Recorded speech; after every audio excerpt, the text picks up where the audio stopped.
Ladies, I need to warn you about something that might shock you. The way you've been removing hair for decades could be harming your skin, especially now that you're older. Doctors are speaking out. And frankly, I wish I had listened years ago. If you're over 60, you need to know the 6 most common hair removal mistakes we older women are still making and how they might be aging us faster, damaging our skin, and even increasing risk of infection. So, grab your tea, settle in, and make sure to watch till the end. You might just stop doing something today that your future self will thank you for. And before we begin, please like this video, subscribe, and tell me in the comments, do you still remove facial hair, or have you embraced the fuzz? Let's talk honestly. 1. Using the same razor for weeks or months. Let me confess something that used to be my dirty little secret. And I mean literally dirty. I once used the same pink plastic razor for so long that the logo rubbed off the handle. It sat on the shower shelf like an old friend. Familiar, reliable, and absolutely full of bacteria. But here's the thing, when we were younger, our skin was a little more forgiving. Now, not so much. Our skin over 60 tends to be thinner, more fragile, and slower to heal. Shaving with a dull blade doesn't just leave you with a bad shave. It leaves microscopic tears in your skin. Add in a little leftover soap scum and a warm, moist bathroom, and that razor becomes a breeding ground for bacteria. Dermatologists say that using a blade past its prime is one of the fastest ways to irritate your skin, trigger razor burn, and even cause infections. I once ended up with a rash on the back of my leg that itched for 2 weeks. And you know what caused it? That same trusty old razor I hadn't replaced in a month. Here's the rule I live by now. If I can't remember the last time I changed it, it's already too late. I now mark my calendar, yes, seriously, and replace my razor after 5 to 7 uses. And I dry it off every time because moisture dulls it faster. If you wouldn't reuse a bandage over and over again, don't reuse a razor, especially not down there. 2. Waxing without checking your medications first. This one hit me like a slap in the face. Quite literally. About 2 years ago, I was getting ready for my niece's wedding. I had just started a new prescription retinol cream to help with some age spots. Thought I was looking after my skin, doing something good. So I decided to wax my upper lip to feel a little more put together. I'd done it 1,000 times over the years, but within seconds of pulling that strip off, I knew something was wrong. My skin came off with it, raw, red, and stinging. It didn't just hurt, it oozed. I had to cancel my hair appointment, skip the rehearsal dinner, and wear heavy makeup to the ceremony. And even then, the patch was obvious in the photos. I learned the hard way that many medications, especially those we start taking after 60, make our skin more sensitive or thinner. Retinoids, blood thinners like warfarin, some antibiotics, even hormone replacement therapies, they all affect how your skin reacts to trauma like waxing. Doctors actually warn against waxing while on certain medications. But who tells us that at the pharmacy? No one.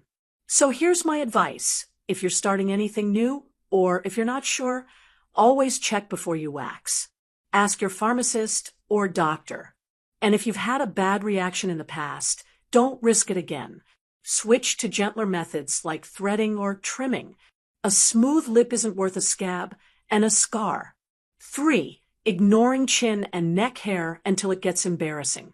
Let's talk about the beard. Yes, that sneaky, stubborn patch of hair that shows up on your chin, jawline, or neck, usually right before a social event or church gathering.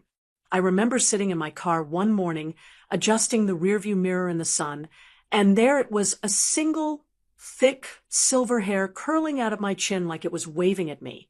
I was horrified. Why hadn't I seen it sooner? Truth is, many of us stop using magnifying mirrors as our eyesight worsens, or we simply forget to check. And because the hair starts soft and subtle, we don't notice it until it's coarse and obvious. Worse still, when we yank it out in a panic, we risk causing ingrown hairs or even scarring. And here's something doctors explained to me that I didn't know. Hormonal shifts after menopause can cause these hairs to grow faster and thicker, especially if testosterone becomes dominant. So no, it's not just in your head. It's biology. Now, I keep a 10x magnifying mirror by my window with natural light, and I check every few days. I pluck gently with clean tweezers as soon as I see one, rather than letting it become a jungle. Trust me, it's a lot easier to deal with a baby sprout than a full-grown wire.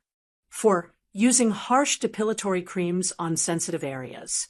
Let me take you back to a moment I'll never forget because it was burned into my memory. Literally, I was getting ready for a beach day with the grandkids. Nothing fancy, just a casual outing. I hadn't worn a swimsuit in years, so I thought, why not tidy up the bikini line a bit? I grabbed an old tube of depilatory cream. The same brand I used in the 90s, slathered it on like I used to, and waited the recommended 6 minutes. Well, by the time I wiped it off, my skin looked like I had been stung by jellyfish. Red, raw, and stinging like mad. I spent the entire beach day fully clothed, sitting under an umbrella, avoiding sand like it was poison. Here's what I learned afterward. As we age, our skin becomes much more reactive to strong chemicals. The pH balance shifts, the protective barrier thins, and products we once tolerated easily can now trigger serious irritation, chemical burns, or allergic reactions. Doctors say this is especially true for areas with thinner or more sensitive skin, like the upper lip, underarms, or, yes, the bikini line. Many of those creams contain calcium hydroxide or sodium thioglycolate, which are strong alkalis. Effective? Sure. But safe? Not always. So if you still use depilatory creams, please pick ones labeled for sensitive skin and never skip the patch test. Try it on a small spot on your inner arm first, and wait 24 hours before using it anywhere else. Trust me, one embarrassing rash is all it takes to make you swear off these products forever. 5. Not moisturizing after hair removal. Now, this one seems so simple, but it's also one of the most commonly skipped steps. And it's doing more damage than you might think. After hair removal, whether you shave, wax, pluck, or use cream, your skin is not done. In fact, that's when it's at its most vulnerable. Tiny micro tears, disrupted barrier, exposed pores. It's crying out for hydration. And what do most of us do? Towel off and move on. For years, I never thought to moisturize after shaving my legs or plucking my brows. But over time, I noticed my skin was getting rougher, itchier, and almost flaky. I chalked it up to aging until a dermatologist told me, no, it's neglect. Proper post-removal care is like putting a lid back on the pot. It seals in moisture, reduces inflammation, and prevents irritation. The right product can also help calm redness and soothe any sensitivity caused by the removal process. Here's my personal tip. I use a fragrance-free aloe vera gel after shaving or waxing and follow up with a light shea butter cream. No perfumes, no fancy ingredients, just good, old-fashioned moisture. Especially for us older gals, this step isn't optional anymore. It's essential, because dry skin doesn't just look dull, it starts to look older. 6. Plucking gray hairs without cleaning your tweezers. Raise your hand if you've ever grabbed your tweezers from the bathroom drawer, squinted into the mirror, and gone after that one defiant gray hair sprouting from your chin without cleaning the tool first. Yep, guilty as charged. It's such a small habit, but one that can have big consequences. Tweezers, especially if stored in the bathroom, collect bacteria. Between skin cells, makeup residue, and humidity from hot showers, they become a little ecosystem all their own. And when you pluck a hair, especially from your face, you're essentially creating a tiny open wound. That's all bacteria needs to sneak in. A few months ago, I developed a painful little bump under my chin. I thought it was a pimple, but it wouldn't go away. Turned out it was an infected follicle, all because I'd used dirty tweezers. It left a dark spot that lingered for weeks.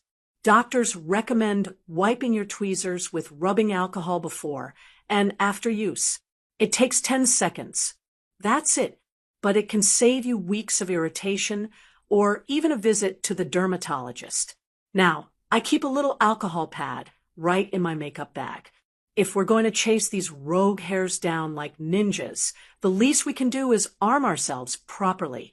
Ladies, I've made every single one of these mistakes, more than once. But it's never too late to treat our skin with more care, love, and awareness. We've earned the right to look and feel our best, without pain or damage. If you found this helpful, give it a thumbs up and share it with a friend who might still be using the same razor she had before retirement.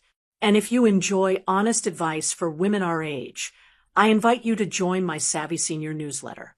It's completely free and filled with tips, stories, and conversations that matter to us. Sign up using the link in the description. I'd love to have you there. Until next time, keep taking care of your beautiful self. You're wiser, stronger, and more radiant than ever.